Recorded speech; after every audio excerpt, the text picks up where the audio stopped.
Most of the time when these people be talking, I don't even hear them. They talk and they talk, but I do not hear shit when I'm near them. I swear to God that I came. What's going on, guys? Cameron here, and today I finally have this tutorial video coming out for you guys on how I make my coins, the best team strategies to use, just basically how to make coins and how to win games in the higher divisions, even if you're not spending hundreds of dollars on this game, and the players that are actually pretty good and pretty cheap, but some of you guys don't know about. So we're just going to get right into this here. So let's see what we got. The first thing I'm going to show you guys is the team strategies. See, team strategies are actually a big factor on winning games, because if you just play what they start you out with, I mean, it's not a bad idea, but I changed my strategies probably in Division 4, and I have noticed a huge difference on how my team is playing overall and how I am playing. Now, you guys can just, like this strategy, you can take my strategy, it doesn't matter to me. I obviously play a different game than you guys play, so maybe it won't be as good as it is for me, like as it works for me, it may not work for you. But I use forecheck, I use 1-2-2 aggressive, neutral zone 1-4. The trap and forecheck, I have it all the way up to forecheck. And then offensive pressure, I have full attack. Defensive pressure, I contain puck. Defensive strategy is tight point. Penalty kill is large box. Power play is overload. And then I have the PP carry and the dump at just a 5 neutral. And while you do this, while you change them all, you can actually see on the right side, it shows you what each one does. Like if I change this one to 1-2-2 passive, it says passive forecheck with all the skaters looking to prevent breakout passes. Mine, I use 1 forward and dump, forcing play up the boards into teammates.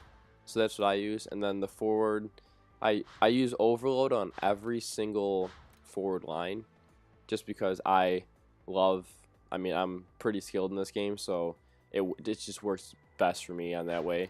I mean, I changed it up because obviously your forward line 1, I'm guessing that, like everyone does, they put the best players out there in the first line. So that's a lot different. I mean, so you just gotta keep track of what players you have in what line, and then it makes it a lot easier for you guys to make your strategies. Also, defensive pairing, I mostly kept the same the whole thing, just because it's defense. I don't know, I really don't worry about defense. Like, there's some people who build their defense, and one thing I'm going to tell you guys, if you're just starting out NHL 16 Hockey Ultimate Team, don't build your defense right away. Build your offense. Defense comes last. You can just build your offense for now if you're just starting out. That's the best way. I mean, you really don't need that good of defense, but then eventually you can build your defense. Like, look at my defense. If you look at my defense, it's nothing too exciting. I mean, I'm just starting to build my defense. I'm in Division 1.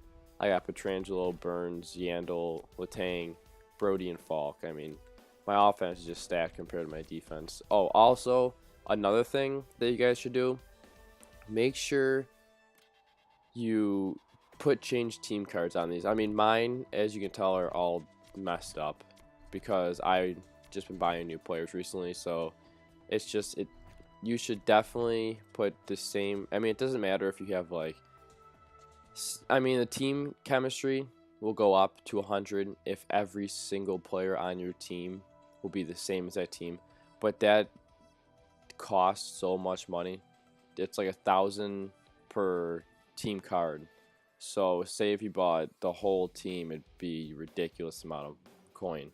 So I just usually do 3 of the same team on each line. I mean, it would just be so much money. It's pointless, I feel like. So yeah, just make sure defense, make sure you have a 2-way forward with a 2-way defenseman with a 2-way defenseman. That works out the best. That brings your line chemistry all the way up to a 91. And then if you put a change team card on those two, it brings it up to a 94. And if the change team card is actually equivalent with the goalie, then it brings it up to a 97. I mean, with the line chemistry for offensemen, if you have a power forward, playmaker, or if you have a sniper, a 2-way forward, and a sniper, that will bring the line chemistry up to 91. If you make them all of the same as that team, it'll actually bring it up to 100. Because you got to pay attention. I mean, there's websites out there. I'll post one in the description that it shows you what works best, like what type of player he is, what type of player will work best with what type of other player. Sniper, two-way forward, and sniper, and then there is playmaker, two-way forward, and power forward. And then there's also playmaker, and power forward. Those ones will automatically have your line chemistry up to 91. Now, if you change all the teams, the same thing, it would obviously come to 100. And if you want the team chemistry to be 100, then you have to have every line type correct, the best it can be. And you got to have every single team the same exact thing. So, the next thing I want to show you guys, I don't know if you guys do this. If you don't by now, you should definitely do it, or definitely start doing it. I actually stopped because I wasn't home the other day, so I couldn't even jump on. The HUT Daily Rewards, make sure every day you come on. Even if you're not going to play a game, if you can't play a game that day, it's fine. At least try to jump on your PS4 or Xbox and just grab your rewards. Because if you look right here, you go day 1's 25 coins, day 2 100, day 3 250, 500, 750, 1,000, 1,250 coins. 1,250 coins is not bad. You can actually get a lot of coins within a month if you every day you just constantly just come on, grab your reward. You don't even gotta, it doesn't even require you to play a game. As long as you jump on NHL, go into Hockey Ultimate Team, you can grab the reward. And that would be, it adds up to a lot of coins within a month. It's like 30,000 coins in a month. I mean, it's over that because it's 250. But, so that would help you guys a lot. The next thing I'm going to show you guys is collections. Definitely do the collections. If you have a buddy that also plays Hockey Ultimate Team, and like my buddy and I did this, we did the collections together. You can do the collections together, and then you can just, okay, so say like we did, who did we do that was really good? Oh, like Philly had Voracek, and they had Drew.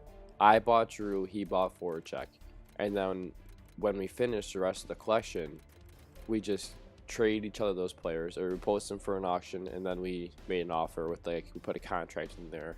So then he accepted the offer, and then you would do the collection, get the, like, Philly's 9 packs. So you get the 9 packs, you do that, you send the player back to your buddy, and then you can just sell them off or keep them, whatever. I mean, I've done most of the collections. Like, if you're just starting out and you just want to start collections, Arizona is a good one. Really cheap, not expensive. The only expensive player on the team, I think, is Ekman-Larsson, who goes for like 40K. And then I did the Sabres. Sabres are actually really cheap. The only expensive one on that team is Evander Kane. Evander Kane goes for, I think he goes for, I still have him actually on my team. I like him. Oh, see, he dropped down to 17K. When I did the collection, he was 35K. So, like I'm saying, now that the game's getting older, the players are dropping. I mean, it's just that time of the year. So, if you want to start collections, try to get your team up there. I mean, the packs, I have pulled some crazy things out of the packs. Like, I'll show you right now on my team. I pulled, out of those collection packs, I have pulled Tyler Johnson, Nathan McKinnon, and James Neal. I pulled those 3. Oh, and I also pulled Marc-Andre Fleury out of those 2. So, you can get some really good players out of those. The only problem is you cannot sell the players once you get them. They're actually stuck in your team, so you cannot get them. But, I mean, you cannot trade them, but it's still, it turns out to be a good purchase. Because, think about it, you're buying good players, so you can keep them on your team. And you're opening packs, which everyone loves to do. And you're pulling good players out of those packs sometimes. So, I think it's a good idea. Now, to get coins, like I said, we have this technique where you just constantly just come back every day, grab your 1,250 coins. And then also, I mean, you guys probably don't. I don't know. Some of you guys probably do. There is the packs you could buy. Now, if you buy the Gold Premium Jumbo packs, what I would do is, like I do, I sell all the contracts. Do not quick sell the contracts, please. when you quick sell contracts, you get 40 coins, I believe. And when you sell the contracts, you can sell them for 350 coins a piece. So that right there makes so much more coins for you guys, because everyone's just like, oh shit, whatever, contracts, just quick sell. No, don't even quick sell them. Sell the contracts, post them all for 350. And I'm telling you right now, guys, contracts literally sell within the first 2 minutes. That, not even 2 minutes, I would say the first 10 seconds that you post them. I mean, look at 350. I mean, everyone. I mean, it's just, and then the big ones, the 28 game contracts, they go for 750. So you can actually make a lot of coins by just selling them instead of quick selling them. Also, what I last want to tell you guys is the players that I have, or that I had, that you guys should definitely get if you're just starting out your team, because you want to build your players off of speed. So some of the players that I got that you guys should definitely get, because they're really good, they're really cheap, and they'll be really good for your team if you're just starting out and you don't want to, because you don't want to be buying just huge players. So the players I had were Michael Grabner from the Islanders, Andrew Cogliano from Anaheim, Carl Hagelin for Anaheim, which is tied for the fastest skating in the game, which is unreal. Mickey Bodker, Arizona, Tyler Ennis, Buffalo, Johnny Gaudreau, Calgary, Matt Zuccarello, the Rangers, Patrick Marleau, San Jose, Bo Meester, St. Louis, John Carlson, Washington, Mason Raymond for Calgary, and Darren Helm from Detroit. These players are all decent. They all go for around like a couple thousand, if that. And their speed is just ridiculous. So you guys definitely want them on your team if you're just starting out. You guys will really like them. Everything, they all have really fast skating, and they play really good defense. They really forecheck and they really back check, and you guys really like them.